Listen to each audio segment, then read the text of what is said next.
Muy buenas tardes a todos los que hoy nos acompañan. Quiero partir agradeciéndoles a todos estar hoy día con nosotros. Hoy que conmemoramos el Día Internacional del Cáncer, era muy importante para nosotros desde Alianza GIST poder estar con ustedes y poder entregarles un mensaje, especialmente a los pacientes y a los acompañantes y familiares de los pacientes que viven con cáncer. Así es que reitero mi agradecimiento tanto a todos los que hoy nos acompañan como al doctor Isaías Lugo por estar hoy día con nosotros aquí. Y para comenzar, quiero dejar a todos ustedes con Berenice Carvajal. Yo creo que todos ustedes la conocen. Ella es directora general de Fundación GIS México y por ende una persona sumamente importante para Alianza GIS. Bere, te dejo con el público para que nos digas unas palabras, por favor. Muchas gracias, señora Piga. Pues bueno, igual quisiéramos tomar un breve espacio de la plática que nos va a otorgar el doctor Lugo para recordarles que pues justo el día de hoy se conmemora el Día Mundial contra el Cáncer. El día de hoy pues nos unimos para crear conciencia y honrar a quienes hemos perdido a causa del cáncer, celebrar a los que seguimos luchando contra el cáncer, así como los avances logrados y pedir mayores avances en la prevención, el tratamiento y la atención de las personas que viven con cáncer. Algo que para nosotros es fundamental es también el día de hoy aprovechar para hacer awareness o hacer concientización sobre que en el mundo existen también los cánceres raros. Es importante hacer esta connotación de que los cánceres raros representan al menos 15 casos por cada 100.000 habitantes, según datos de la Organización Mundial de la Salud. Y en nuestro país, al menos en México, se estima que se diagnostiquen 10.000 personas con un tipo de cáncer raro al año. ¿Cuáles son los principales retos que presentan las personas que viven con cánceres raros? Pues son múltiples, entre ellos, como ustedes bien saben, inequidad en el acceso a servicios de salud, bajo porcentaje de diagnóstico oportuno en nuestro caso, en el caso de GIST, bajo porcentaje de acceso completo al diagnóstico molecular, limitación para el desarrollo de ensayos clínicos, poca información para la atención a nuestros pacientes y bajo acceso a opciones terapéuticas. Es por eso que el día de hoy arrancamos con este importantísimo webinar sobre cómo hacer más concientización sobre los cánceres raros en el marco del Día Mundial contra el Cáncer y aprovechamos que febrero también se celebra el Día Mundial de Enfermedades Raras para traer esto a colación y que se hable en toda Latinoamérica sobre los cánceres raros. Algo importantísimo también para nosotros, no solamente es hacer concientización en los tomadores de decisiones, promover la educación en el diagnóstico oportuno a los médicos, sino también importantísimo generar estrategias de autocuidado en las personas que viven con ese tipo de cáncer. Es por esto que el día de hoy pues quisimos arrancar estas actividades que conmemoran el Día Mundial contra el Cáncer y el Día Mundial de Enfermedades Raras con este increíble webinar que tenemos el día de hoy a un ponente fantástico que nos va a donar su tiempo y pues bueno, los dejo con él, la señora Piva Fernández, que nos va a apoyar en presentarlo. Muchas gracias.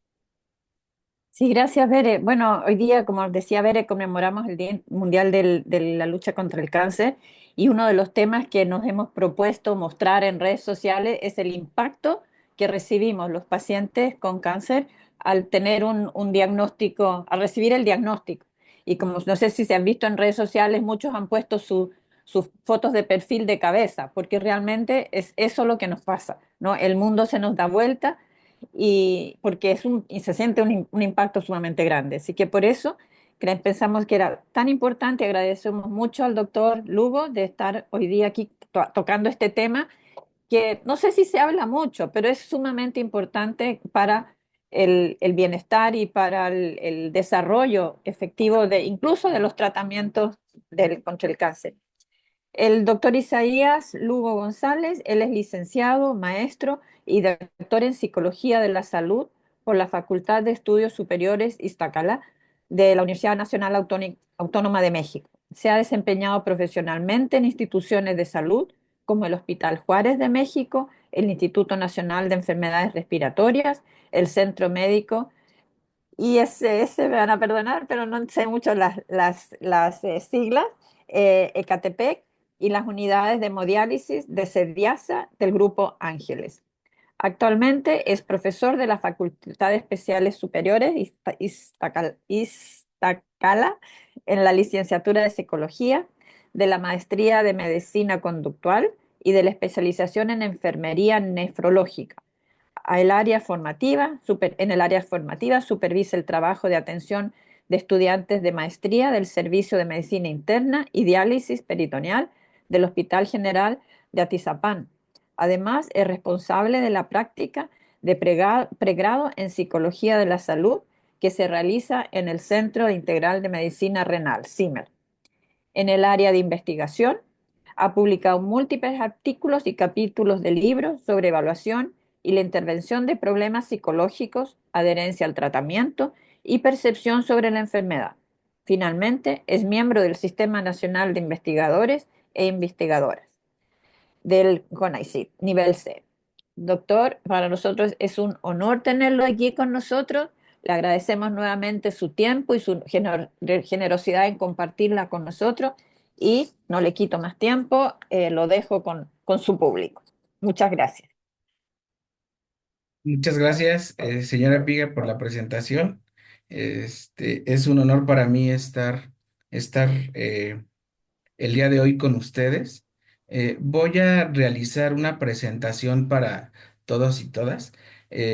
Intentaré ser, no sé qué tan breve, porque traté de desarrollar con base en las recomendaciones que me hicieron, varias recomendaciones para que puedan justamente llevarse el día de hoy como mensaje.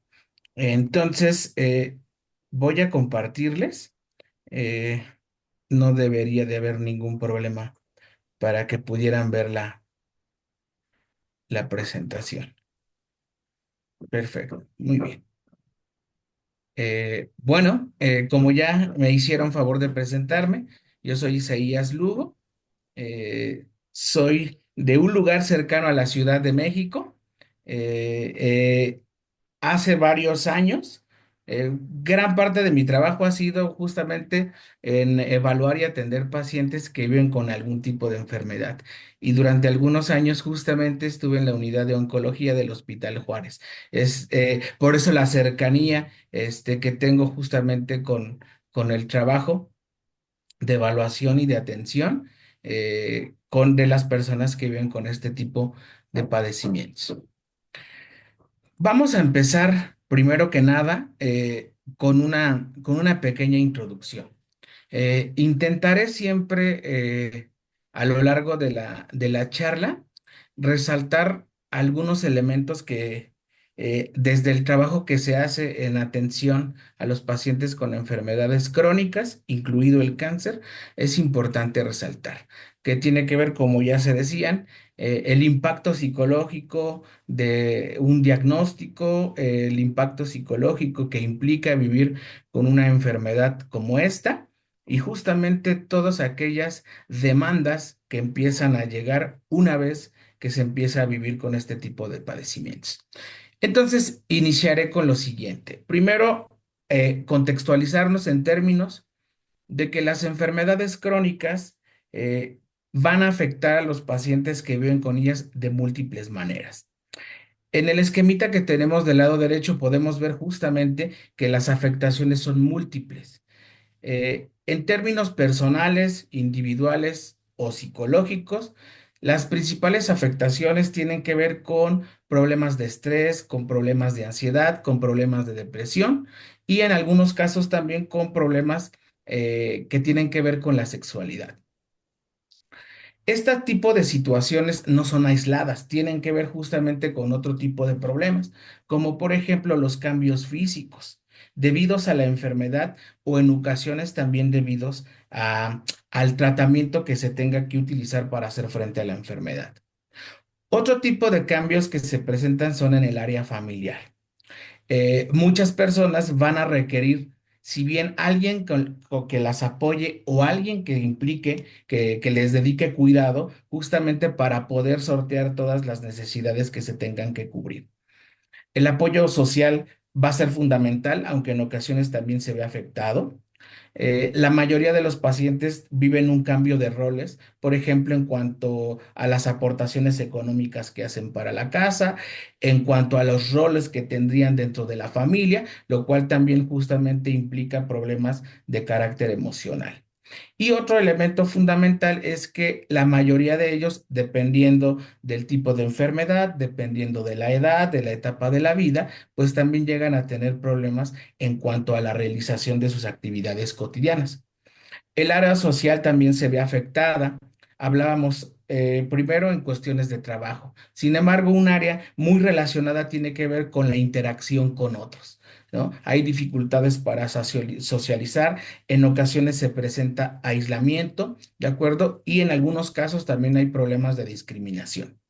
En este sentido, entonces, estas problemáticas que se ven afectadas guardan una íntima relación y de hecho algunas van afectando de manera más importante a las otras. En este caso, ahorita nos vamos a tratar de centrar de manera particular en las afectaciones personales o psicológicas que pudieran tener las personas que viven con cáncer. Ahora, otros elementos que tienen que ver con este tipo de problemas de salud, que son las enfermedades crónicas, es que todas ellas van a progresar y por ende se van a volver cada vez más complejas y cada vez más demandantes.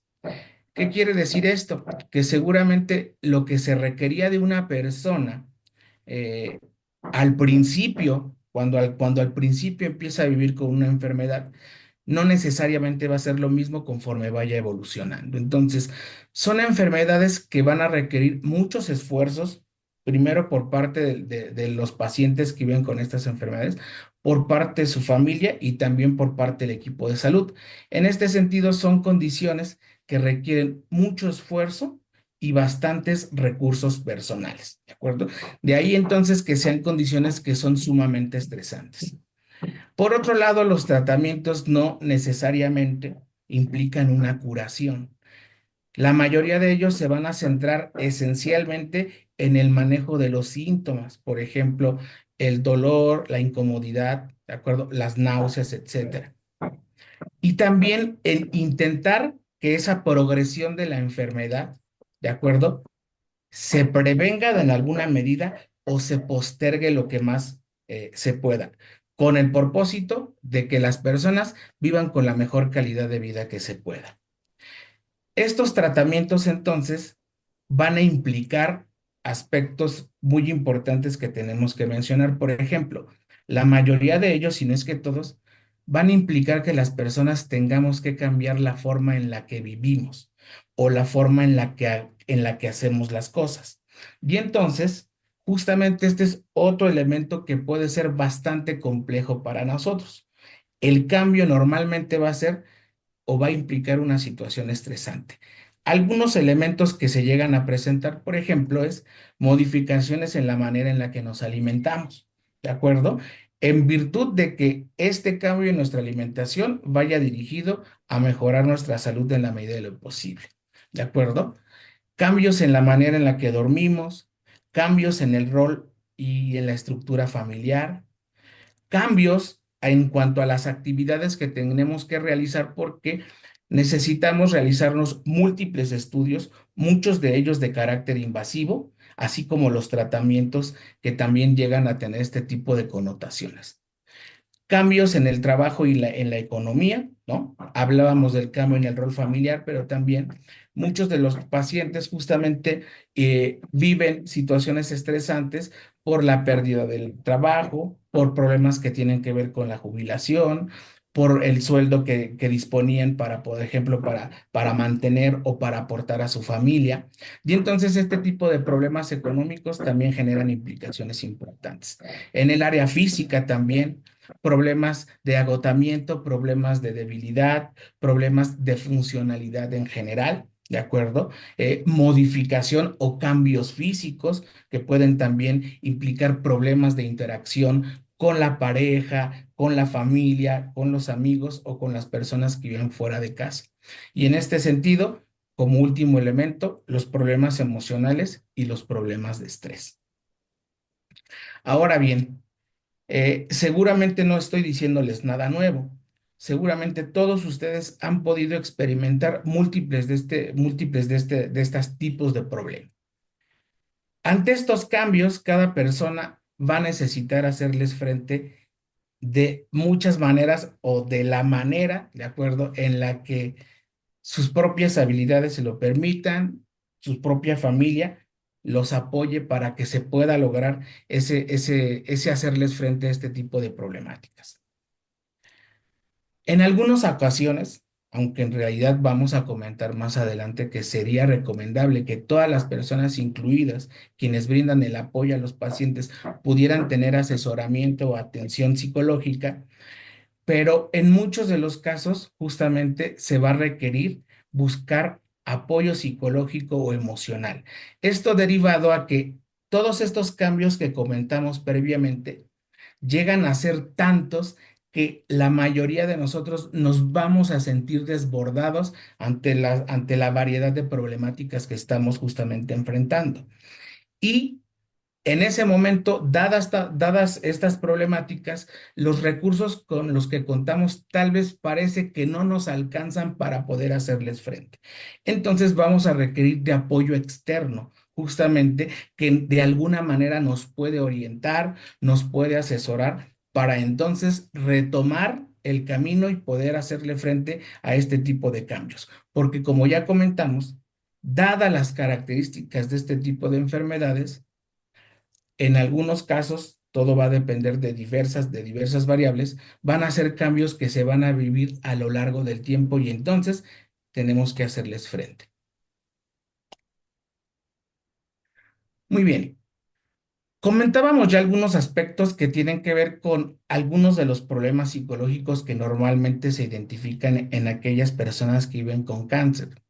Normalmente, en lo que se puede estudiar en la literatura de investigación, se han identificado principalmente dos áreas en las que se centra el estudio de este tipo de problemas. Primero, como ya lo habíamos comentado, ¿cuáles son aquellos principales problemas de carácter psicológico que es importante que se identifiquen, es importante que se clasifiquen para que se les pueda ofrecer un abordaje o un tratamiento? Y por otro lado, los problemas que tienen que ver con la calidad de vida. Y esto es muy importante. En la mayoría de los contextos de salud, si no es que en todos, un eje primordial de atención a los pacientes tiene que ver con la mejoría en su calidad de vida. Y hay muchas variables por las que esta calidad de vida puede ser mejor o puede ser peor. Y algunos de ellos tienen que ver con problemas de carácter psicológico que la afectan.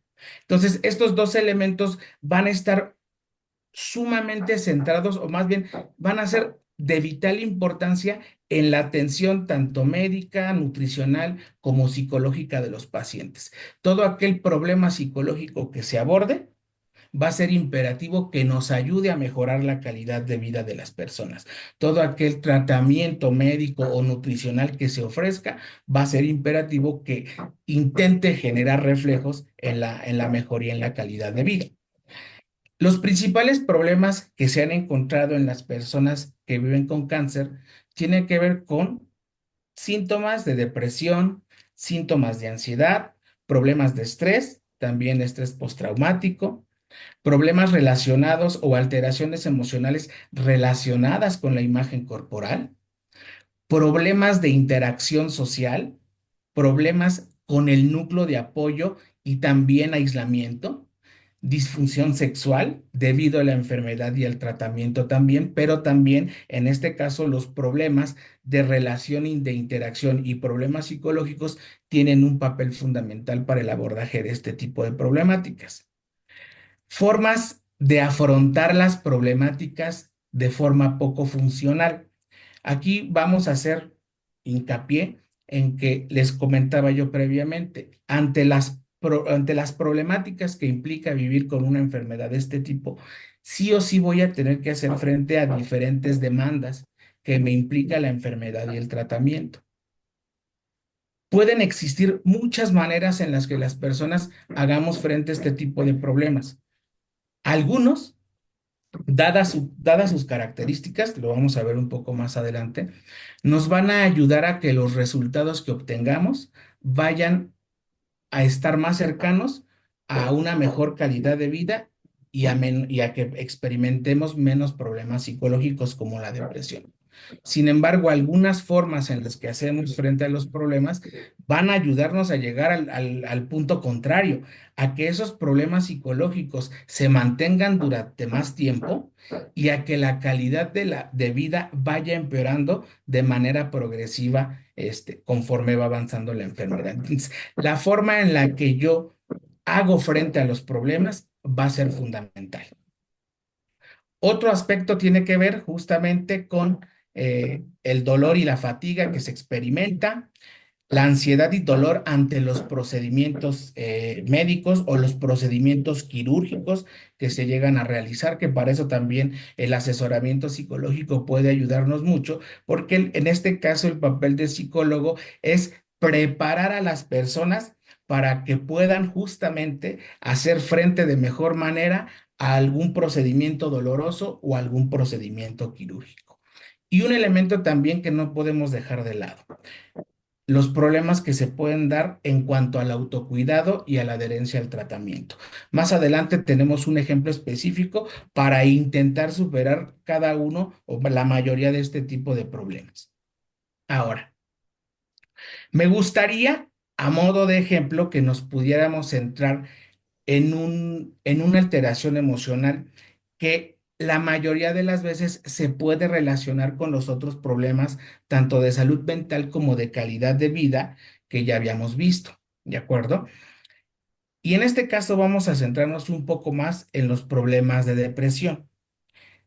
Además de que comentamos que es uno de los más comunes, de hecho, si ustedes pudieron ver en la lista, es el principal problema que se identifica o es la principal comorbilidad psicológica que se identifica en los pacientes que viven con cáncer. En este caso, tal vez cobra relevancia preguntarnos, ¿no?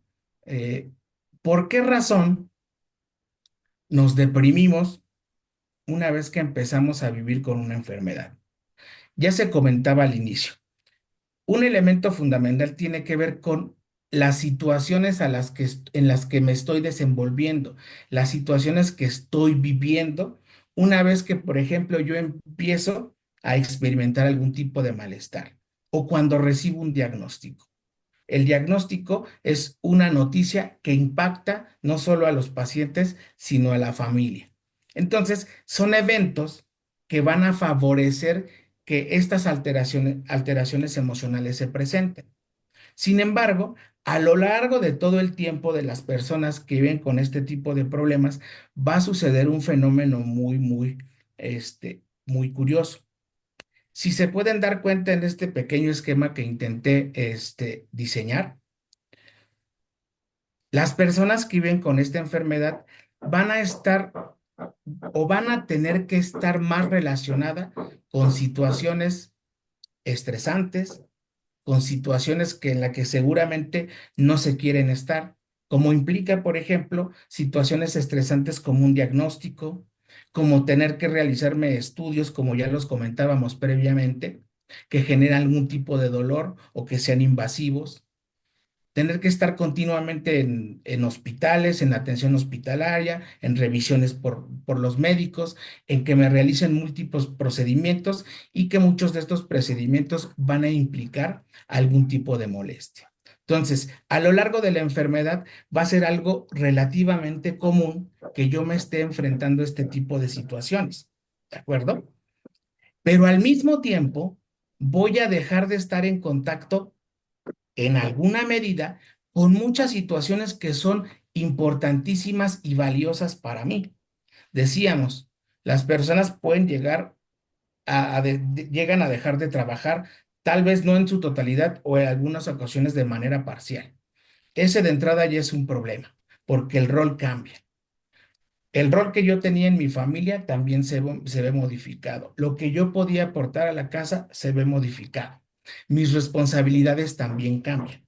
Entonces, por un lado, dejo de estar o estoy en menos contacto, o de hecho cambia mi perspectiva de aquellas situaciones que eran valiosas e importantes para mí y situaciones que son fundamentales, áreas de mi vida que son fundamentales. Dejo que estar en contacto con amigos, dejo de realizar mis actividades que yo llevaba a cabo de manera normal y por el contrario, tengo que estar en hospitales, en procedimientos, en cirugías, en tratamientos que son dolorosos. Seguramente cualquiera de nosotros que experimente este tipo de cambios en un momento en su vida, vamos a generar alteraciones emocionales. Entonces, esto es lo que llega a pasar con nuestros pacientes. Al estar justamente en ese cambio continuo, entonces se empiezan a presentar problemas de depresión. ¿Cómo se manifiestan? ¿No? Y seguramente algunos de los aspectos que vienen aquí descritos les van a sonar familiares. Normalmente en los escenarios de salud o en los hospitales nos preguntan la mayoría de las veces por nuestro estado de ánimo, cómo nos sentimos, si nos sentimos tristes, si nos sentimos angustiados. Justamente ese es uno de los principales indicadores para saber si es que tengo algún tipo de alteración emocional que necesite ser atendida. Cambios en mi estado de ánimo, tendientes a la tristeza, tendientes a la depresión. Sin embargo, también hay otros elementos que no podemos dejar de lado y que cuando yo estoy viviendo un problema de depresión se empiezan a manifestar de manera más frecuente y de manera mucho más importante. Número uno, las personas dejamos de hacer cosas que nos hagan sentir bien. Normalmente cuando tenemos un problema de depresión, curiosamente nos vamos a empezar a alejar de aquellas cosas o que nos gustaban o que nos hacen sentir bien, la familia en ocasiones la pareja, las actividades que yo realizaba como el trabajo, los hobbies que yo llevaba a cabo o las actividades que me gustaba realizar el fin de semana. Empiezo a justamente a dejar de hacer eso. Por otro lado, si yo me siento mal, muchas veces voy a intentar hacer cosas que me ayuden a no sentirme tan mal, ¿de acuerdo? Voy a buscar la manera de hacer algo que me ayude a olvidarme de que estoy triste o que me ayude a sentirme un poco menos triste. ¿Esto es algo negativo? No, no, no, no. En sí no es algo negativo. El problema es qué tipo de cosas empezamos a hacer para buscar el alivio emocional, que es ahí donde sí puede haber algún problema. Punto número 3. ¿Llego a evitar situaciones significativas para mí o me es difícil encontrarles algún sentido? Cuando nuestros familiares se percatan que yo estoy emocionalmente abatido por el diagnóstico o por lo que tengo que vivir en la enfermedad, seguramente muchos de ellos intentan darme consuelo, intentan justamente a ayudarme a acercarme, por ejemplo, a otros miembros de la familia, a realizar algún tipo de actividad, a salir de paseo, a ver algo en la televisión. Y en ocasiones uno está poco motivado para eso. O cuando lo hace, realmente no encuentra algún tipo de sentido o no se siente bien. Y entonces, al no encontrarle sentido a este tipo de situaciones, vamos a empezar a evitarlas con mayor frecuencia. Punto número 4. Muchas veces se nos va a dificultar encontrar opciones para mejorar mi estado de ánimo. Seguramente a ninguno de nosotros nos es agradable sentirnos tristes, pero hay veces que no sabemos cómo hacerlo. Tal vez anteriormente o antes de la enfermedad, esto pudo haber sido diferente. Si yo experimentaba algún cambio emocional, a lo mejor sabía qué cosas hacer para sentirme un poco mejor. Hoy en día puede ser muy difícil o casi imposible poder encontrar alguna solución o alguna opción para poder mejorar mi estado de ánimo. Punto número 5. Ante esta situación, si se dan cuenta, voy cambiando de perspectiva, voy cambiando en la manera en la que normalmente hacía mis cosas, dejo de estar en contacto con situaciones importantes para mí y seguramente va a ser más sencillo para mí identificar las cosas negativas que estoy viviendo que a lo mejor algún hecho placentero, algún hecho significativo o algo importante para mí o para mi persona. Si a mí me preguntan, dime cosas negativas de lo que estás viviendo, a lo mejor puedo enlistar algo muy, muy amplio. Y cuando me puedan preguntar, oye, pero hay algo que puede estar saliendo bien o que puedes estar experimentando de manera positiva, tal vez tengamos más dificultad justamente para poder enlistar este tipo de aspectos. Punto número 6, dado que a lo mejor las cosas o los problemas que estoy experimentando me están abatiendo, es más factible que me culpabilice por los problemas que estoy viviendo y porque no los puedo resolver o porque no hay una solución para los problemas que estoy experimentando. Ahora, punto número 7, si llego a conseguir algún tipo de logro, me puede ser difícil igual encontrarle sentido o que me sienta bien con eso que acabo de conseguir. ¿De acuerdo? Cambio de perspectiva igual, también empezamos a ver las cosas de manera diferente. Pero por el contrario, si sale algún error o si un problema no se resolvió, seguramente es más fácil nuevamente culpabilizarme o decirme cosas negativas. Entonces, es probable que algunos de nosotros hayamos experimentado a lo largo de vivir con una enfermedad o de cualquier problema cambios en nuestra forma de ser y cambios en nuestra forma de vivir que se manifiestan de esta manera. Es importante que si nos estamos dando cuenta de estos cambios o si nuestros familiares se están dando cuenta de estos cambios, pues entonces pudieran justamente avisarle al equipo de salud o si es que se puede recibir algún tipo de asesoramiento psicológico, entonces que se comparta, que se comunique justamente para que se pueda analizar la problemática que se está presentando. ¿Cuál es el problema de vivir con alguna alteración emocional como la depresión? Lo comentábamos previamente. Algo que normalmente llega a suceder es que afecta la adherencia al tratamiento. Implica entonces que pueda yo estar en un seguimiento más continuo en el hospital por aquellas, falta de cuidado o falta de adherencia que pudiera yo tener. Muchas veces tiendo a aislarme. Empiezan a presentarse problemas de relación familiar, falta de apoyo social, lo que favorece entonces que me aísle o que me sienta deprimido. Se ha identificado que también hay un mayor malestar físico en las personas que viven con depresión y además que viven con una enfermedad como el cáncer. Las expectativas hacia el tratamiento o hacia el futuro tienden a ser más negativas y además también la capacidad que yo tengo justamente para hacer frente a las problemáticas que tengo que vivir, se ve mermada, se ve minimizada. Normalmente empiezo a sentir que yo soy una persona que no puede hacer frente o que no sirvo para hacer frente a las problemáticas que tengo que enfrentar. Ahora, ante todas estas problemáticas, primero que nada, ¿qué opciones profesionales tengo para hacerle frente? ¿De qué es lo que se dispone para que alguien me pudiera asesorar o alguien me pudiera apoyar justamente en este tipo de problemas de carácter emocional? Y aquí vienen, primero de entrada, en cuanto al ámbito profesional, algunas recomendaciones.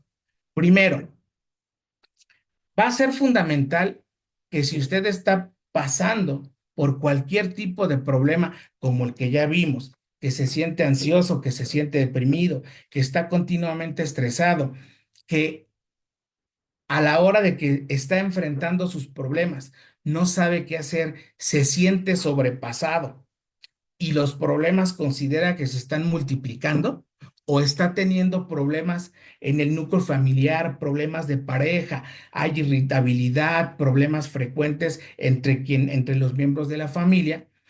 La primera recomendación es que le informe a su enfermera, a su oncólogo, a su psicólogo, si es que tiene, o al equipo de salud quien lo esté atendiendo. Eso va a ser justamente fundamental para que este tipo de problemas de carácter psicológico y social entonces los consideren dentro de su tratamiento. Si es que lo va a comunicar con su equipo de salud o con cualquier profesional que tenga usted cercano, yo le recomendaría también lo siguiente, que vaya preparado y que empiece, por ejemplo, a poner mucha atención, ¿de acuerdo? ¿En qué cosas ha estado pensando desde que este tipo de problemas empezaron a presentar? Desde que yo empecé a sentir triste, ¿qué tipo de cosas pienso sobre la enfermedad, sobre el tratamiento, sobre mi vida, ¿de acuerdo? Sobre el futuro de mi vida, qué va a pasar conmigo, qué va a pasar con mi familia, qué pienso sobre mis propias capacidades y qué pienso sobre mis expectativas en cuanto al tratamiento, en cuanto a la enfermedad. Que vaya preparado con eso. Punto número 2. ¿Cómo se está sintiendo emocionalmente? Me siento preocupado, me siento irritado, me siento estresado, me siento triste o todas ellas. ¿De acuerdo? Punto número 3. ¿Qué está haciendo usted para manejar este tipo de experiencias emocionales? ¿Cómo le hace para hacerles frente? ¿De acuerdo? ¿Qué hace para no sentirse y pensar mal? ¿O qué hace usted para no sentirse o pensar tan mal? ¿De acuerdo? Lo pongo entre comillas. Y además, si puede también, revise lo que está pasando a su alrededor y haga alguna lista de posibles problemas que usted haya identificado. El diagnóstico, los cambios en la familia, de acuerdo a los cambios en la economía, de acuerdo, el rol que yo tenía. Estos elementos que ya comentábamos previamente, trate de identificar si en su caso personal se están presentando, ¿de acuerdo? Ahora, los tres primeros puntos, los problemas emocionales principalmente. Segunda recomendación que le va a servir mucho cuando comunique esta información con su oncólogo, con su psicólogo, con el equipo de salud. Tome en cuenta y trate de ser muy observador con usted mismo. Si no lo ha hecho antes, es entendible, pero si está pasando ahorita por este tipo de problemas, considérelo. Malestar emocional, ¿con qué frecuencia me siento triste? ¿Con qué frecuencia me siento irritado? ¿Con qué frecuencia me siento ansioso? Por ejemplo, podemos poner un criterio de una semana. En una semana, ¿con qué frecuencia te sientes triste? ¿Los 7 días, 5 días, 6 días? O si no es así, en un día, ¿con qué frecuencia tienes episodios de tristeza?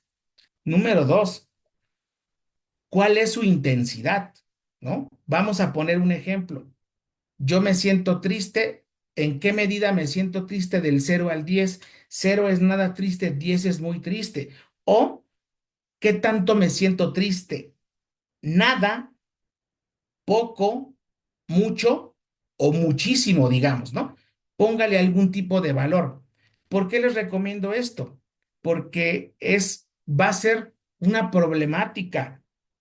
No es que no lo sean, ¿no? Sino que va a ser más complicado cuando la frecuencia en la que yo me siento triste son varios días a la semana y la intensidad es mucha, ¿de acuerdo? Entonces quiere decir que estoy teniendo diversas problemáticas que me están haciendo sentir sumamente triste, por ejemplo, en este caso. Punto número 3, la duración. Cuando usted se llega a poner triste, ¿por cuánto tiempo se siente triste? ¿Son periodos muy breves, algunos minutos, o una vez que usted empieza a sentir triste, le cuesta mucho trabajo dejar de sentirlo y entonces puede pasar un día, puede pasar dos o varias horas sintiéndose así? El tiempo de inicio, como ya se los comentaba, ¿desde cuándo se empieza a sentir usted así? Punto 5. Si ha logrado identificar alguna situación, algún evento, algún problema que desencadene estos episodios emocionales o estos episodios de tristeza. Un recuerdo, una discusión con la pareja, algún problema de improviso que surgió, etcétera. Trate de ir preparado con esto. Y también, ¿qué ha pasado? ¿Qué tipo de problemas se han sumado a raíz de que usted se está sintiendo emocionalmente deprimido o se está sintiendo triste? Con esta información eh, va a ser mucho más factible que puedan hacer tanto el equipo de enfermería, el equipo de oncología o su psicólogo, contar con esta información va a ser valioso porque ya tiene algunos indicadores de evaluación. Entonces, les va a ayudar mucho a ellos para saber entonces hacia dónde lo pueden referir, con qué rapidez lo tienen que referir o si ellos de entrada pueden ir sugiriéndole hacer algún tipo de cambio, algún tipo de abordaje de manera inmediata. Entonces, por favor, primero, comuníquenselo a su equipo de salud y de preferencia vayan preparados con esta información. Segundo, una vez que ellos ya tengan esta información, entonces le van a recomendar seguramente algún tipo de asesoramiento, principalmente de algún especialista en psicología, ¿de acuerdo? O en algunos casos también de algún especialista en psiquiatría, ¿de acuerdo? Puede buscarlo usted de manera pública o de manera privada. Si tiene acceso, acuda, ¿de acuerdo? Punto importante, recuerde que la atención psicológica que reciba idealmente tendría que estar formando parte o tendría que estar en contacto con su oncólogo médico o con su enfermera o con todo el equipo de salud. Acuérdese que actualmente, hoy en día, la atención multidisciplinaria o interdisciplinaria es fundamental para que usted tenga el mejor tratamiento y el mejor abordaje. Entonces, idealmente, el especialista en salud mental con el que usted acuda, sería lo ideal que estuviera en contacto con los demás miembros del equipo para que entonces todos puedan darle un abordaje, el mejor abordaje para usted. ¿De acuerdo? Entonces, esto va a ser fundamental.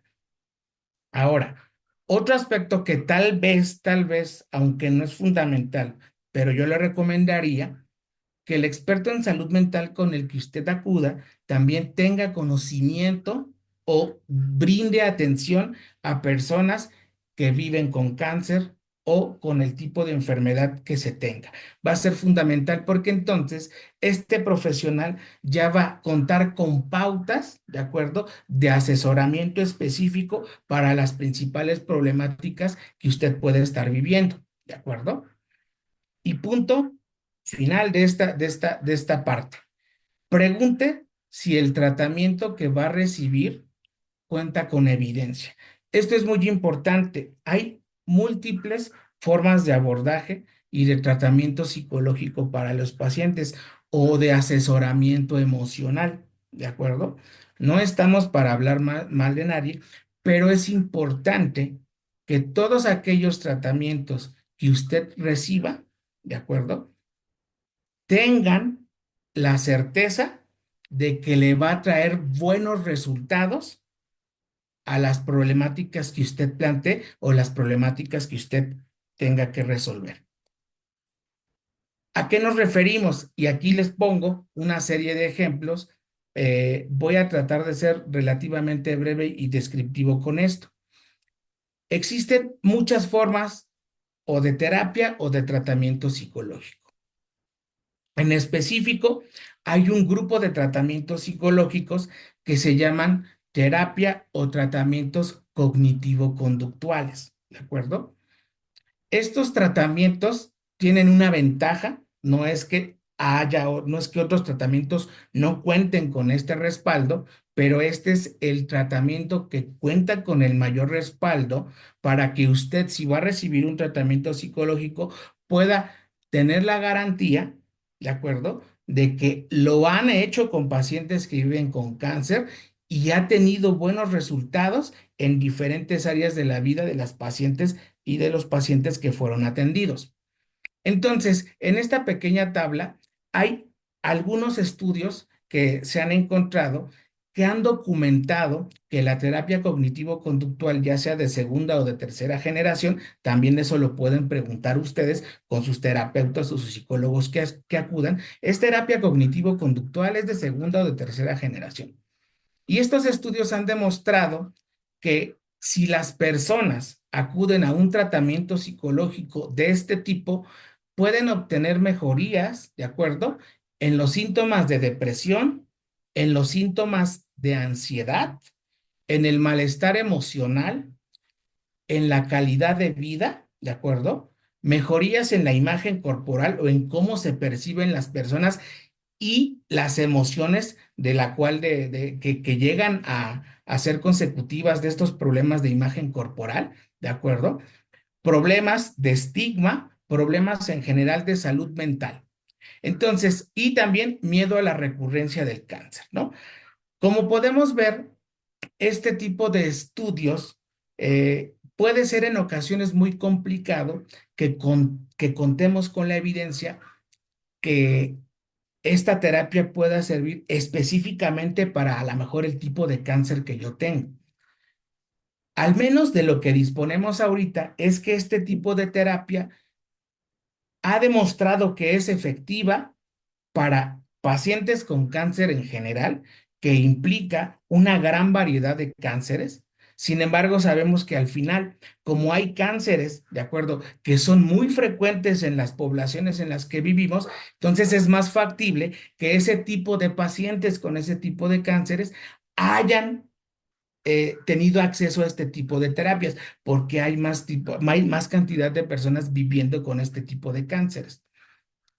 Pero en específico también se ha probado con pacientes que tienen con cáncer colorectal, pacientes con cáncer de mama, pacientes con cáncer de pulmón y dentro de los cánceres en general puede haber pacientes con cáncer de estómago, ¿de acuerdo? Pacientes con cáncer cervicouterino y pacientes con cáncer de cabeza y cuello, entre otros, ¿de acuerdo? Entonces, estas son las principales hallazgos que tenemos, que si tú no recibes un tratamiento psicológico por un problema de salud mental o tienes afectaciones en tu calidad de vida, el resultado va a ser más adverso. Si tú recibes un tratamiento psicológico para cualquiera de estos problemas de salud mental y de calidad de vida, va a ser importante la mejoría, ¿de acuerdo? Es entonces relevante que nos acerquemos con nuestro equipo de salud y que entonces, derivado de estas recomendaciones que les di al inicio, puedan entonces, si lo deciden así y si es el caso, entonces acudir a un tratamiento psicológico para, ya sea atender estas problemáticas o en algunos casos poderlas prevenir, que también es algo que se puede realizar con el abordaje psicológico. A modo de ejemplo, les comento para que puedan ustedes más o menos identificar eh, algunos ejemplos que ya van a empezar, digamos, de aquí para adelante, algunos ejemplos, algunas actividades de lo que se puede hacer en este tipo de abordajes psicológicos para los pacientes, ojo, pero también para los familiares y para los cuidadores, ¿no? También está diseñado y puede ser aplicado si es que también este tipo de problemas se está presentando con la familia, ¿no? Entonces, hace algunos años, en conjunto con la doctora Ana Leticia Becerra, se realizó una intervención psicológica para la depresión en mujeres con cáncer de mama. Este es un tratamiento que se llama específicamente terapia de activación conductual breve, ¿de acuerdo? Y va dirigido principalmente a problemas de depresión, aunque de hecho también ya hay estudios donde lo han aplicado con problemas de estrés y problemas también de ansiedad. Y ha dado muy buenos resultados también. Entonces, en este pequeño estudio que nosotros hicimos, realizamos una intervención, como ya les comentaba, de activación conductual con 6 mujeres sobrevivientes de cáncer de mama que estaban viviendo con depresión. La intervención se realizó durante 6 sesiones, a través de que se les ofrecía información de diferentes problemas que tienen que ver con sus emociones y con la enfermedad y cómo hacerles frente a este tipo de problemáticas, ¿de acuerdo? También se identificaron algunas áreas vitales o de vida o áreas más valiosas de las personas, ¿de acuerdo? Para que a través de esas áreas que ya ellos habían identificado, empezaran a realizar actividades comprometidas con nutrir cada una de esas áreas, ¿de acuerdo? Y una vez que se empezó a trabajar a lo largo de las sesiones con estas actividades, comprometidas con cada una de las áreas de vida, ¿de acuerdo? Se realiza una evaluación de la intervención, ¿de acuerdo? ¿Qué es lo que encontramos entonces en este tratamiento psicológico que se le dio a estas 6 mujeres?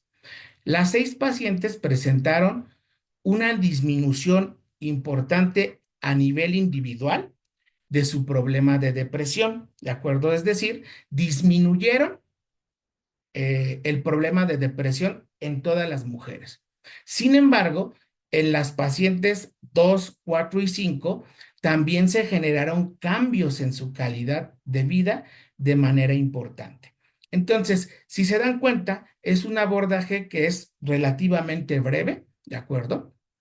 Individualizado, ¿de acuerdo? Orientado de acuerdo a las necesidades de cada persona y que una vez que se va trabajando de manera estructurada con las pacientes, puede ayudarnos a modificar los problemas de depresión y a que mejore la vida, ¿no? Entonces, este es un pequeño ejemplo, también por si es el caso de que alguno de ustedes ha decidido o todavía no toma la decisión de acudir con algún profesional de la salud. Entonces, tenga usted más información de que este tipo de abordajes psicológicos los hay de diferentes tamaños y también de diferentes costos. Esa es la realidad, principalmente en el escenario privado, pero que cuente usted con información de que estos abordajes pueden traer beneficio a su vida a nivel emocional y a nivel de calidad de vida. ¿De acuerdo?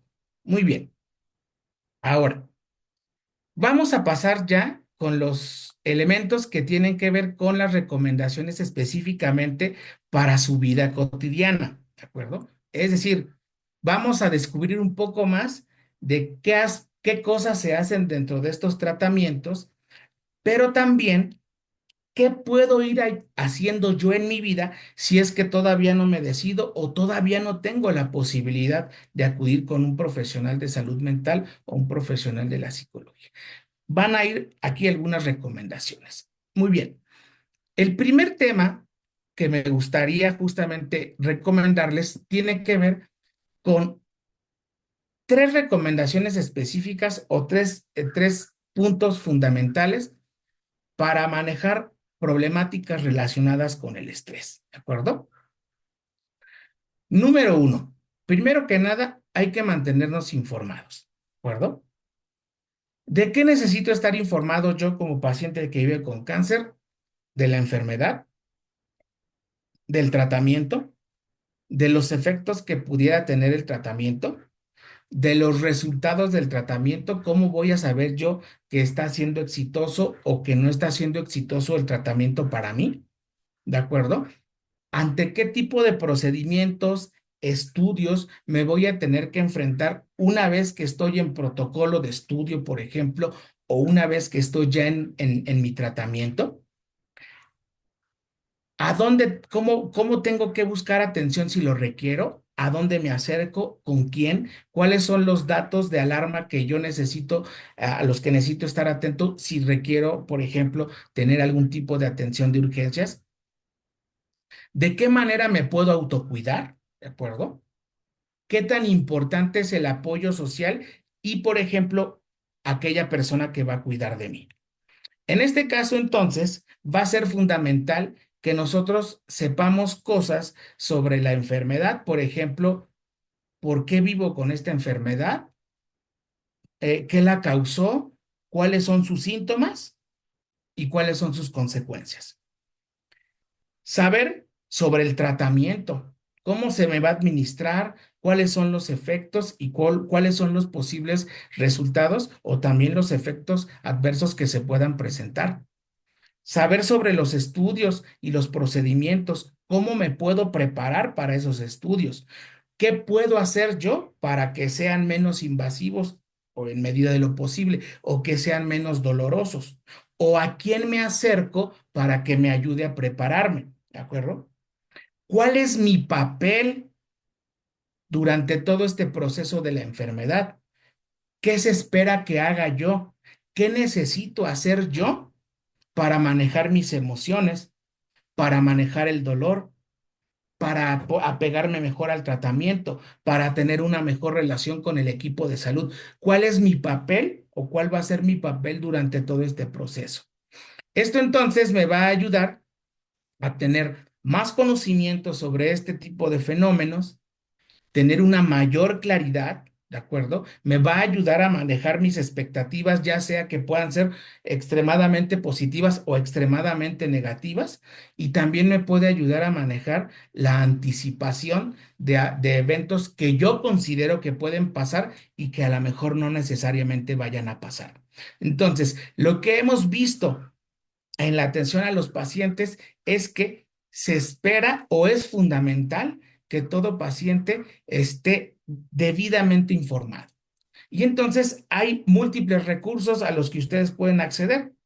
Por un lado, con el mismo equipo de salud que los está atendiendo, por ejemplo, con los profesionales de aquí de HIST, o también hay cercanos a nosotros, por ejemplo, manualitos, infografías y recursos de Internet que pueden ayudarnos a acceder a información que me pueda ayudar a tener una mayor comprensión sobre mi enfermedad. Solo sí es muy importante considerarlo. De preferencia, cuando estén con su médico, cuando estén con su especialista en salud mental, que les recomiende algún sitio específico o algunos sitios específicos donde ustedes pueden acceder a información. Información en la red hay mucha, ¿de acuerdo? Pero no toda cuenta con evidencia, no toda es verídica, y muchas veces la información a la que accedemos puede estar sujeta a la experiencia o a las expectativas de la persona que la está compartiendo, la cual no necesariamente va a ser exactamente las cosas que yo estoy pasando. Entonces, de preferencia, en páginas oficiales, páginas gubernamentales, páginas de institutos o instituciones de salud seria sobre el cáncer, ¿de acuerdo? O la misma página de HIST, o que su profesional les recomiende dónde sí y dónde no. ¿De acuerdo? Porque si no, por el contrario, podemos generar expectativas, preocupaciones o efectos negativos a nivel emocional. Entonces, recuerden, primer punto, estar informados, mantenerse informados, ¿de acuerdo?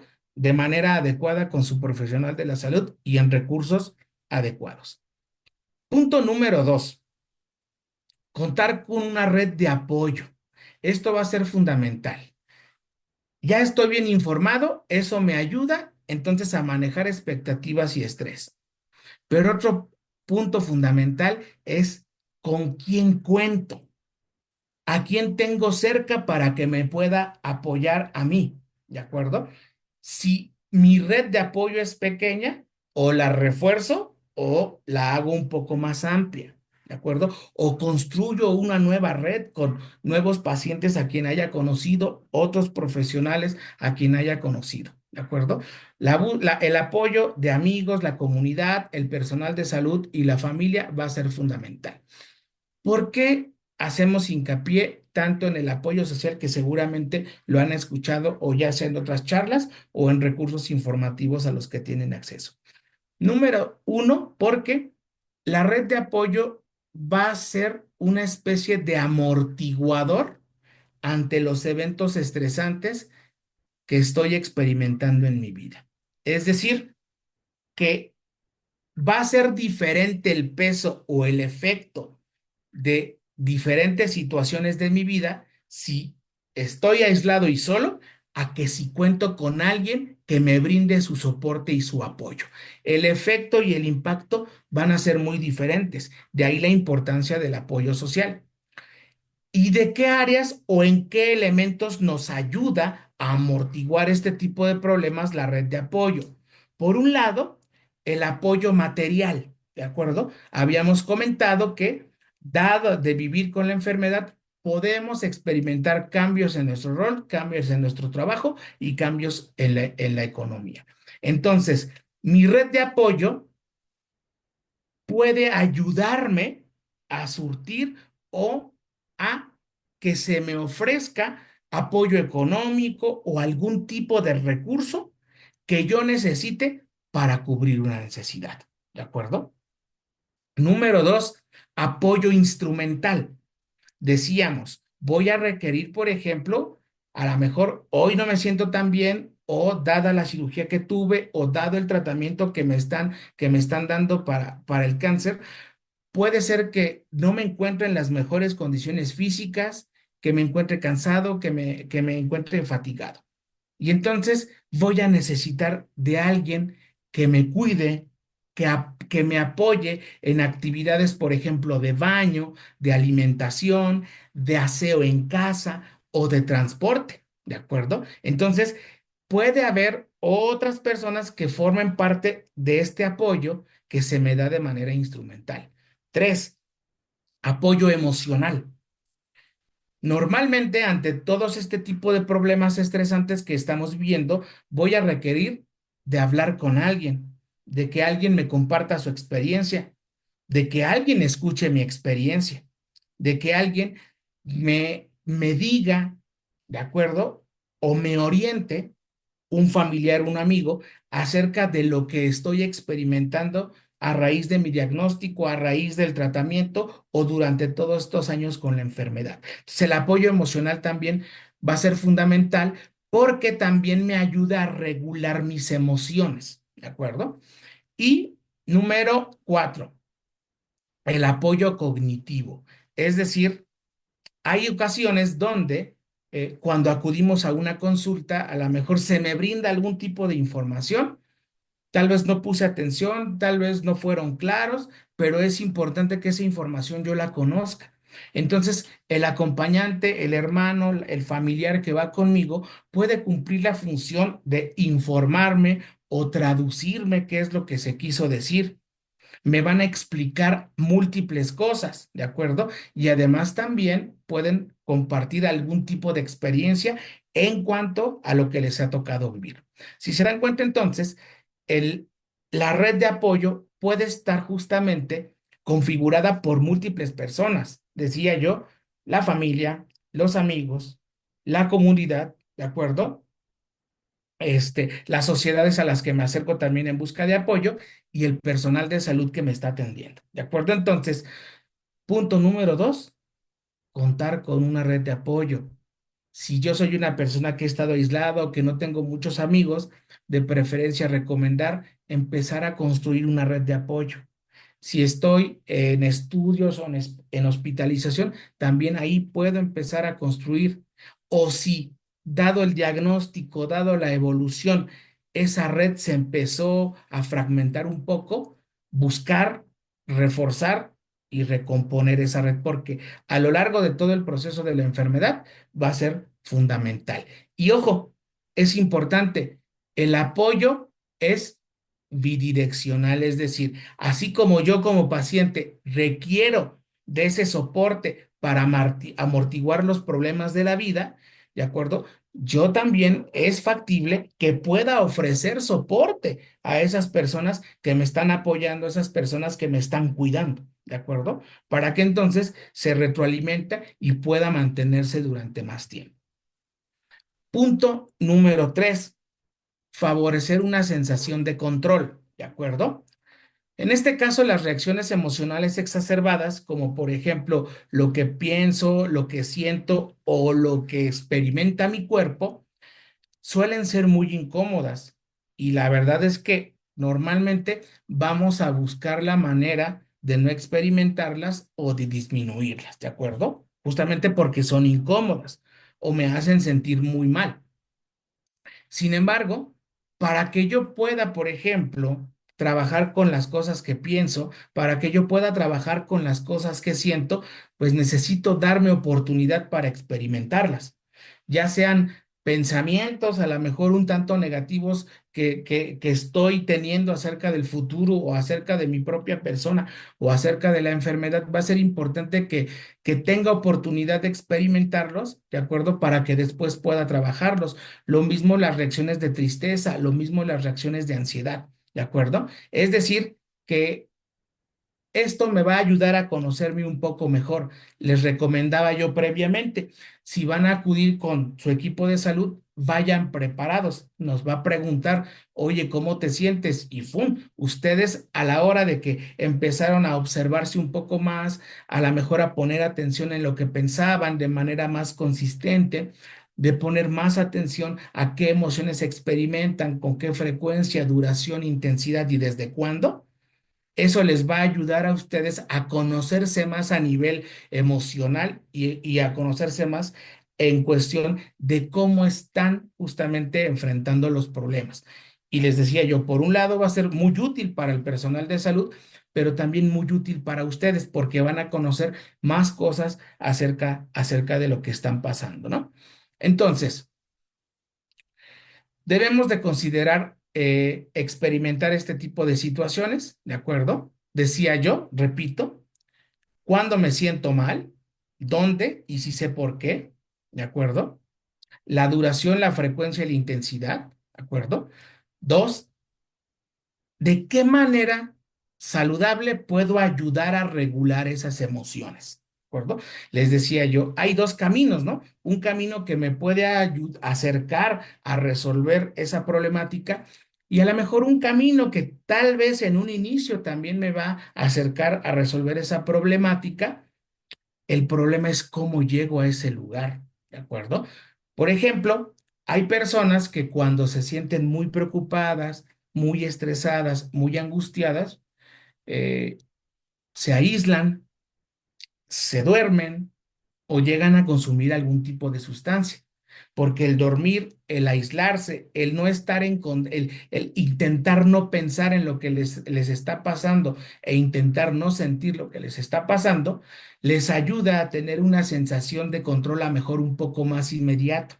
El problema es que a largo plazo no necesariamente es así. Y cuando yo utilizo recursos como, por ejemplo, aislarme, no interactuar con la gente, dormirme o utilizar algún tipo de sustancia, rápidamente voy a aprender que ese es un camino que me ayuda a lograr sentirme un poco mejor al corto plazo. Se puede convertir en un problema porque esto se empieza a repetir con mayor frecuencia, ¿de acuerdo? Entonces hay que poner mucha atención. Hay que pensar de qué manera, con qué estrategias cuento, con quién cuento cercano a mí, para que entonces pueda hacerle frente a estas emociones de una manera un poco más saludable. ¿De acuerdo? Perfecto. Muy bien. Ojo, para finalizar este punto, ojo con las autoexigencias. Esta sensación de control no necesariamente implica que lo que yo haga me va a funcionar al 100% o que el objetivo de que yo utilice estas estrategias para mi mejoría emocional tienen que darme el 100% de resultado. Muchas veces no va a ser así. De hecho, el propósito no es que sea así. La sensación de control implica que las experiencias emocionales o los pensamientos que usted puedan tener no afecten en demasía sus actividades cotidianas y su desempeño. No pongan en riesgo el hecho de que usted, por ejemplo, no quiera asistir a una consulta o decida no utilizar un tratamiento o faltar a un proceso de quimioterapia por el malestar emocional que está experimentando. No, el punto es tratar de que estas alteraciones, estas emociones que se han exacerbado, no puedan afectarnos en cuanto a acercarnos con otras consecuencias. Entonces, ojo, porque podemos haber personas que podemos ser muy autoexigentes y decimos, no, es que esto no me está sirviendo porque no me quitó lo ansioso o no me quitó lo deprimido y yo ya no quiero sentirme así ya, en este momento. Entonces, pongamos mucha atención en esto. Muy bien. Otro punto fundamental, ya hablamos acerca de lo que tiene que ver con el estrés en general o con el manejo del estrés en general. Mantenerse informados, contar con una red de apoyo y contar con estrategias para la regulación emocional. Muy bien. Otro punto importante va a ser el cambio de perspectiva. Va a ser fundamental que la forma en la que nosotros analicemos o veamos las problemáticas que estamos viviendo puedan tener algún tipo de ajuste o algún cambio, ¿de acuerdo? Por ejemplo, al recibir un diagnóstico o estar lidiando con todas esas demandas de las que hemos hablado en relación con la enfermedad, muchas personas pueden empezar a vivir conflictos, ¿de acuerdo? ¿En qué sentido? En que lo que estoy viviendo no corresponde con lo que a mí me gustaría estar viviendo o con lo que yo lo hago, lo pongo entre comillas, con lo que yo tendría que estar viviendo. Vivimos momentos estresantes, el futuro puede ser incierto y muchas veces vemos el pasado como aquel momento en el que estábamos mejor o en el que estábamos bien. Y dado lo que estoy viviendo ahorita, puedo ser una persona autoexigente que diga, ¿sabes qué? Todo lo que estoy viviendo ahorita no lo quiero, no me gusta. Si mejoro un poco, eso no es igual a como yo estaba antes y para que yo pueda estar tranquilo, para que yo pueda estar sin esa tristeza, sin esa angustia, necesito estar como antes. Todo lo que venga de aquí para adelante, no lo quiero o no me interesa porque no corresponde con lo que yo quisiera estar viviendo. Este tipo de aspectos eh, favorecen que muchas personas lleguemos a pensar que la única forma de vivir bien, de estar bien, es la vida que tenía yo antes, no la vida que tengo ahorita o no la vida que voy a tener en unos meses o en unos años. Entonces, muchas personas estamos viendo hacia adelante, pero agarradas hacia atrás, agarradas en el pasado y muchas veces se nos hace difícil avanzar porque yo lo que añoro es cómo estaba antes, antes de la enfermedad, antes del diagnóstico, con el trabajo que yo tenía, no con las cosas que puedo estar viviendo ahora. ¿Esto qué es lo que va a favorecer normalmente a nivel psicológico? Primero que nada, demandas absolutas. ¿No? Va a haber una dificultad para que yo me pueda ajustar a nuevas condiciones de vida. Y claro que es entendible, pues es algo que a mí no me gustaría estar viviendo. Yo no me quiero ajustar a esto. El problema es que una vez que vivimos con una enfermedad, va a ser fundamental que trabajemos hacia la adaptación en pro de la mejoría emocional y de la mejoría en la calidad de vida. Pero entonces, si eso no se logra, si hay dificultad, ¿no? Puedo ser a lo mejor un tanto complicado para mí ajustarme a estas nuevas demandas o a las recomendaciones del equipo de salud, entonces se pueden presentar demandas absolutas. Por ejemplo, yo debería, y póngale justamente, podemos completar la frase, ¿no? Yo debería estar aquí, yo no debería estar viviendo esto, yo debería estar viviendo en otro lado, yo debería de estar haciendo esto. Y muchas veces esos deberías no siempre se pueden cumplir o en muchas ocasiones no se pueden cumplir. Entonces se traduce en problemas emocionales posteriormente. Las cosas que yo vivo deberían de ser. El problema es que las cosas que deberían de ser, si yo las comparo con las cosas que estoy viviendo ahorita, no son, entonces no corresponden. La vida que yo vivo tendría que ser de otra manera. Entonces, estas demandas absolutas, el problema es que en la mayoría de los casos no se cumplen. Además, un problema de las demandas absolutas, cuando nosotros justamente experimentamos este tipo de elementos, es que si no se cumplen, vienen consecuencias como el decaimiento emocional o como la frustración. Otro punto importante es que muchos de nosotros podemos empezar a comportarnos de manera inflexible y rígida. Es decir, o estás conmigo apoyándome o no estás conmigo apoyándome, porque a las medias tintas no lo quiero. O estoy sin la enfermedad o estoy con la enfermedad, porque eso de que vamos a ir mejorando la calidad de vida, no, yo no la quiero, yo no quiero ajustarme. La manera en la que yo únicamente voy a estar bien es si no tengo la enfermedad, ¿de acuerdo? Generalización excesiva. Todos los doctores son iguales, todos los psicólogos son iguales, siempre me salen mal las cosas, ¿de acuerdo? Todo lo que estoy haciendo no sirve para nada. Maximizamos en ocasiones también lo negativo, que era algo que ya les comentaba previamente.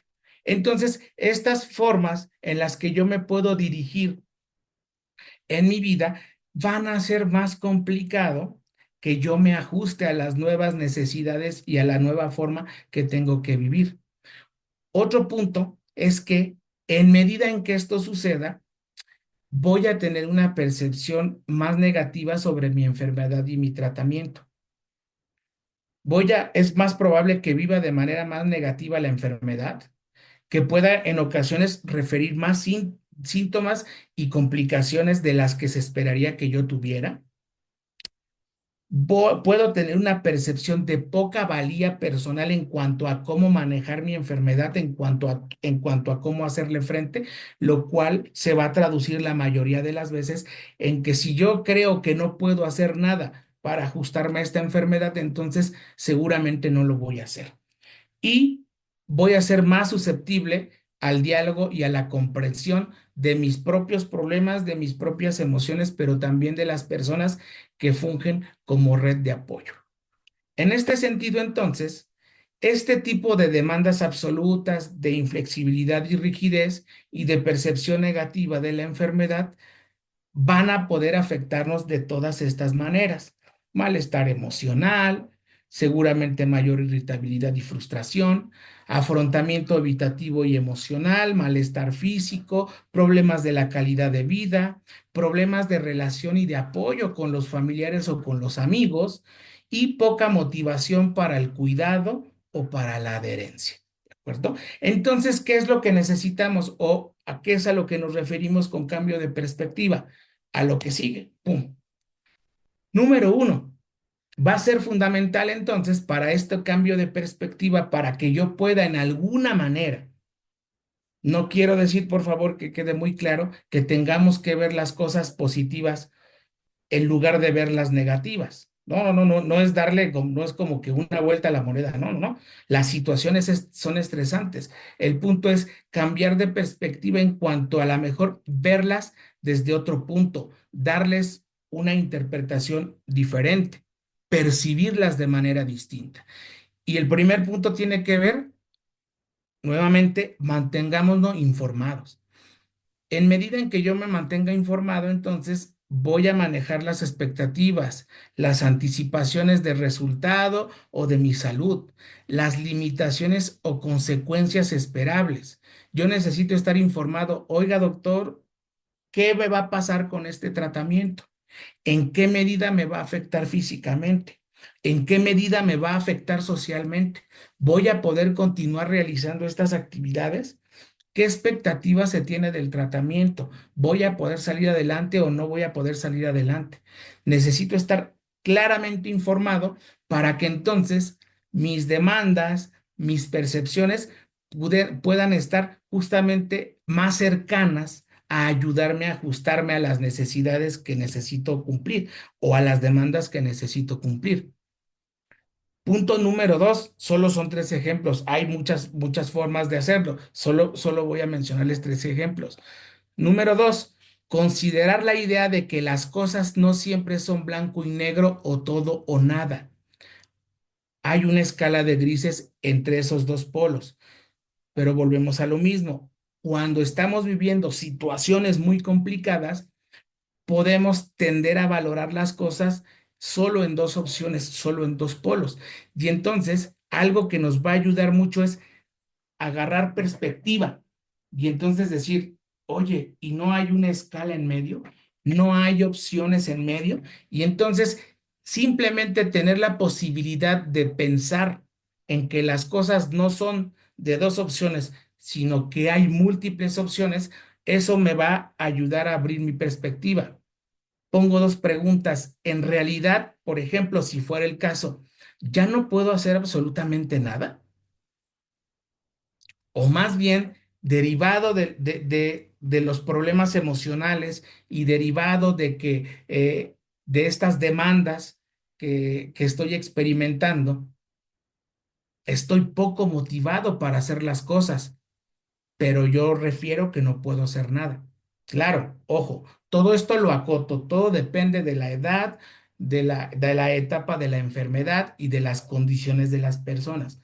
Pero es un ejemplo, de verdad, ya no puedo hacer nada. Y a lo mejor cuando yo me pregunto eso, puedo percatarme de que sí hay actividades, sí hay cosas, sí hay contextos con los que estoy en contacto, solo que me centro en aquellas cosas que a lo mejor no puedo hacer o que se me dificulta más hacer. ¿De verdad ya no soy igual que antes o ya no valgo lo mismo igual que antes? Estoy en una condición diferente, ¿sí? Ahora estoy lidiando con una enfermedad. Necesito tener un tratamiento para hacer frente y manejar la enfermedad. ¿Ya no soy igual que antes o solo me encuentro en una condición diferente? Pero mis valores, eh, mis creencias, ¿de acuerdo? Lo importante para mí en la vida sigue aquí, ¿de acuerdo? Darle perspectiva, una visión diferente a las situaciones. De igual manera, ya no sirvo para nada. Soy un estorbo, soy una carga para mis familiares. De verdad es eso. Yo sé que en muchas ocasiones, dadas las problemáticas que se presentan, se llegan a generar problemas familiares importantes. Pero entonces también este cambio de perspectiva va a ser fundamental que se lleve a cabo en ese terreno, en el terreno individual y en el terreno familiar. Muchas veces no es que ya no sirva para nada. Yo percibo, ¿de acuerdo? O tengo la idea de que ya no sirvo para nada. Ya no sirvo para, no, ya a lo mejor ya no puedo hacer exactamente las cosas que hacía antes de la manera exacta en la que lo hacía antes. Ahora requiero más tiempo, ahora requiero la ayuda de alguien, ahora requiero, ¿de acuerdo?, hacerlo de manera diferente, pero eso no quiere decir que ya no pueda hacer nada o que ya no sirva para nada. Justamente vuelvo a decirle, generar una amplitud de perspectiva. Todas las cosas me salen mal, no tengo el apoyo de nadie, igual. Este tipo de preguntas me van a ayudar o me pueden ayudar a reflexionar y a cambiar de perspectiva de que en ocasiones la tristeza, la angustia y los problemas emocionales me ayudan a ver las cosas de una manera diferente. Algunas experiencias que tuve pueden reforzar la idea de que las problemáticas que estoy viviendo son diferentes, ¿de acuerdo? O son un tanto más complicadas. Reitero, no es minimizar ni hacer menos las experiencias que se tengan una vez que se vive con esta enfermedad. Punto número 3, revalorar mis experiencias, ¿de acuerdo? ¿Será que estos cambios que estoy teniendo, será que estas demandas que se me están pidiendo, sí puedo manejarlas? Y no necesariamente son una barrera que me devalúa y me minimiza mis capacidades, porque puedo yo tener estos dos polos, ¿no? O tener la idea de que todo lo que me está pasando ahorita y las limitaciones físicas se traducen justamente en las preguntas del ejemplo anterior, en que ya no sirvo, en que soy una carga, etcétera. ¿Será eso? ¿O será que necesito tiempo para ajustarme y necesito tiempo para adaptarme y necesito tiempo para acostumbrarme a ver las cosas de forma diferente, ¿de acuerdo? Y en ocasiones también a hacer las cosas de manera diferente y que si recibo ayuda, que si recibo apoyo, no me hace menos a mí. De hecho, forma un equipo, ¿no? Podríamos también, en cierto modo, darle alguna lectura de ese tipo. En medida en que también entonces podamos tener un cambio de perspectiva, esperaríamos que nuestras acciones cambiaran en cuanto a nuestro cuidado, en cuanto a las relaciones con nuestra familia y que derivado de ello y en conjunto con el tratamiento que el equipo de salud nos da, podamos tener una mejor calidad de vida y mejores resultados en salud. Bueno, disculpen, ¿cómo voy de tiempo? Realmente no he estado al pendiente del reloj. No sé cómo voy. Faltan algunos ejemplos. Me indican si continúo o consideran que es suficiente el tiempo.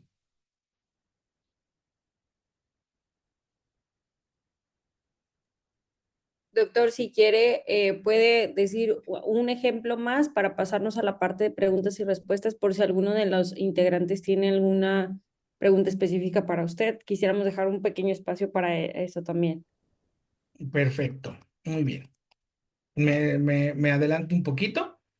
Yo creo que voy a cerrar con este ejemplo que tiene que ver con el cuidado con el autocuidado y la adherencia, que como lo habíamos descrito previamente, las afectaciones emocionales van a tener un impacto negativo en este tipo de acciones para nuestro cuidado. Entonces, de manera breve, la falta de adherencia a los tratamientos va a implicar que nos va a costar trabajo llevar a cabo nuestro tratamiento de la manera tal cual nos indica nuestro médico. Es decir, lo que nosotros estamos haciendo, es un tanto diferente a la manera en la que nos dijeron los doctores que teníamos que hacerlo. Hay múltiples razones para que esto suceda, económicas, de asistencia de salud, pero también de carácter psicológica y emocional.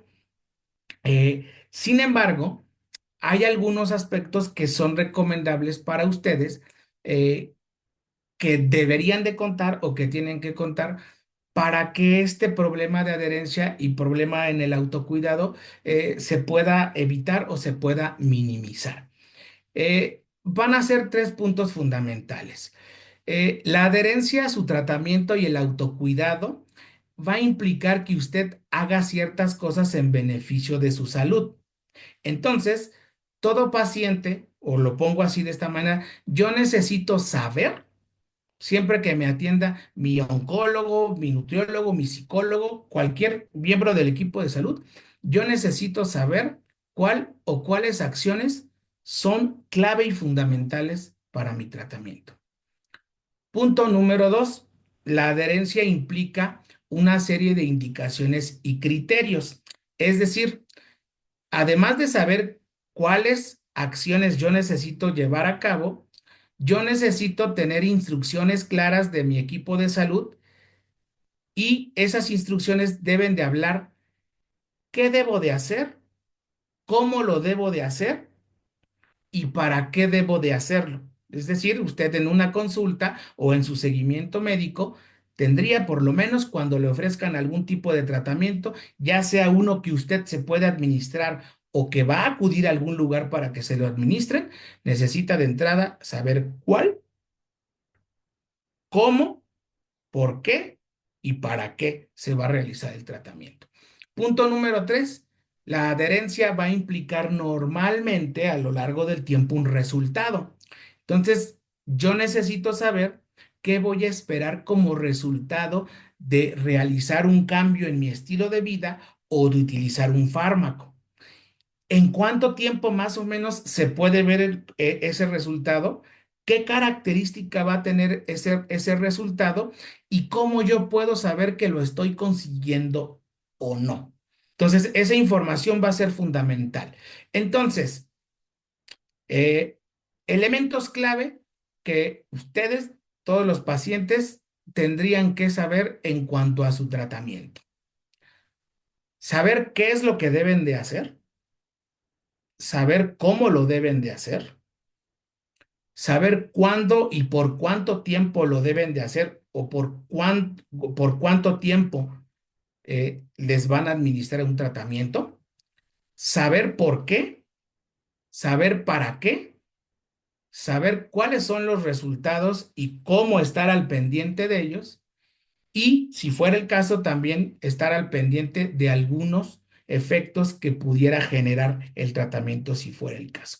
Con esta información también entonces ustedes estarían un poco más informados acerca de todo lo que implica, y de todo lo que implica la adherencia al tratamiento.